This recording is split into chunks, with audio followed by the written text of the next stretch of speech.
Alors me voilà à Japan Expo, le premier jour, le jeudi 6, et je me dirige là vers le stand de mes amis d'Anigator. Alors, je ne pense pas que je pourrais tout montrer parce que on est loin d'avoir tout installé. Et vous voyez déjà ce fameux Tori qui fait l'image de marque de l'association, du Papercraft. Donc pour ceux qui ne le savent pas, en fait, il s'agit de modèles en volume réalisés à partir de papier. Parfois de grande taille, comme ici ce Link taille réelle. Des modèles un petit peu plus simples qu'on appelle des Cubicraft. Mais aussi des SD là avec un peu de Dragon Ball. Un petit coin Ghost in the Shell qui va bien parce qu'il y a beaucoup de choses autour de Ghost in the Shell dans le salon, j'espère vous présenter ça bientôt. Un coin Build Fighters qui attend d'être terminé. Un Steve occupé à remettre des pièces en place. Bonjour Steve, dis bonjour à mes abonnés de YouTube. Donc pour les abonnés YouTube, quand on monte un Gundam à l'arrache, et ben c'est de la merde, il faut tout faire. Oh. Si ceux qui savent pas y faire. Il est tombé le Gundam alors? Non, il tenait pas parce que c'était monté à l'envers. Donc le Freedom a voulu se libérer. Voilà, oui. Donc vous retournez pas, il y a Merci les blagues Forest de YouTube. une licorne. Donc voilà, je vous remontrerai de toute façon le coin consacré à Gundam plus précisément un petit peu plus tard. Une petite pause et on va voir d'autres éléments du stand. Coucou tout le monde! Bonjour YouTube! Et alors cette année on fête un anniversaire autour de Final Fantasy, une petite exposition est prévue. Et là il y a quelques réalisations de notre ami Seb qui fait, comment dirais-je, des réalisations en papier de manière un peu particulière, mais heureusement je l'ai coincé ici, il est là. Et tu vas pouvoir nous en parler. Alors malheureusement, comme je n'ai plus de micro-cravate, je vais approcher le micro vers toi en espérant que ça fonctionne. Alors explique-nous un petit peu comment tu fais tes réalisations.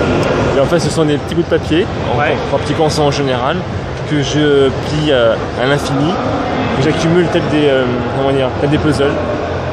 Je crée une sorte d'ossature pour réaliser des corps de personnages et je mélange après un peu de papercraft, d'autres matériaux pour rendre vivant mes créations en fait. Voilà. D'accord. Donc en fait tu utilises du papier pour faire des pièces, oui, que tu remontes ensuite. Que je colle, que j'emboîte. Voilà, c'est du Lego en papier. Exactement. Voilà. Et là je peux faire des créations qui peuvent aller au-delà de toute imagination. J'ai pas de limite pour l'instant.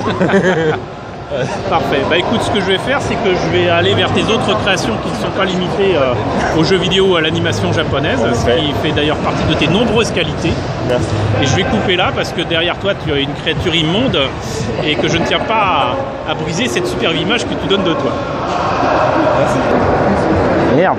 Bon, bah je ferai le montage plus tard. Je pensais avoir mis sur pause, mais en fait non. C'est pas grave. Allez, 1, 2, 3. Donc voici l'origami 3D de l'ami Seb. Donc là, on a un petit personnage que vous ne connaissez certainement pas, qui aime avoir les cheveux longs et blonds. Ici, une porte des étoiles fonctionnelle, mesdames et messieurs. Et oui, avec les chevrons qui s'allument. Les gardes Jaffa. Et comme tout garde Jaffa qui se respecte, eh ben, il crie. Voilà.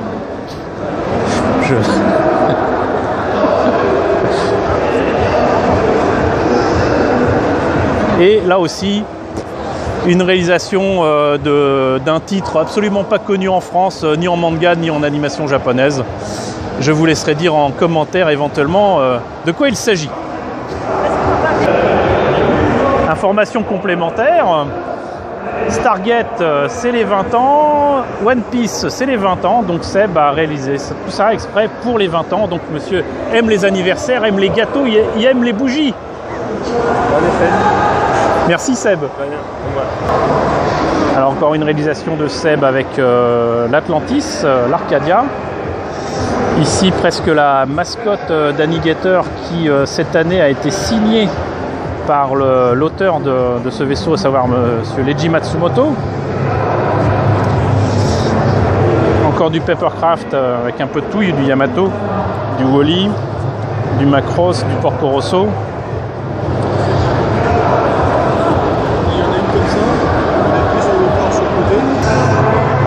Alors encore en Papercraft et quelques armes, et puis on en profite justement pour montrer le travail de mon ami Jérôme, avec, comme vous voyez, énormément d'armes et d'épées qui sont inspirées essentiellement de jeux vidéo, mais pas que.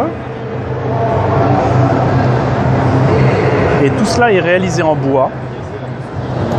Et d'ailleurs, l'artiste, le créateur, le mentaliste est là.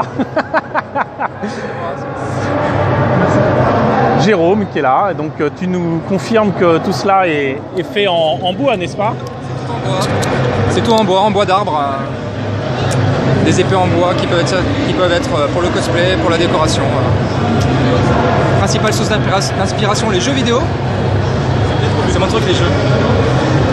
Et je vous mettrai un lien vers ce qu'il faut pour en savoir un petit peu plus sur le travail de Jérôme, qui est en train de nous préparer un truc non pas en bois, mais un fétiche de poulet. Un petit chocobo en argile. Que tu as commencé à Geek Ferry, si je me trompe pas. Exactement, l'argile est un peu rétractée, donc il va falloir que je bosse un peu là-dessus. Pour rattraper, faire les yeux.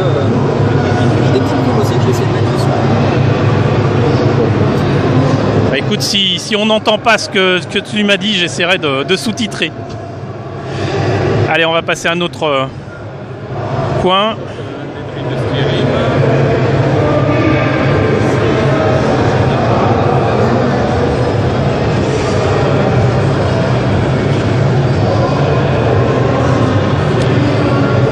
Quelques créations originales aussi là.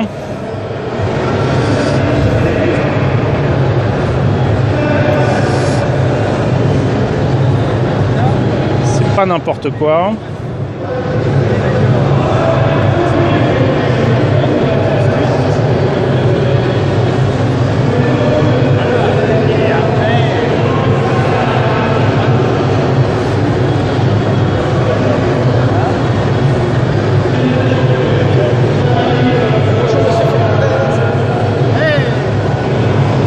On retourne sur du plastique, quoique un peu cassé. Maquette des figurines de Star Wars, j'imagine Bandai, avec le Stormtrooper et K2SO que je n'ai pas encore obtenu, et un petit délire autour de One Piece.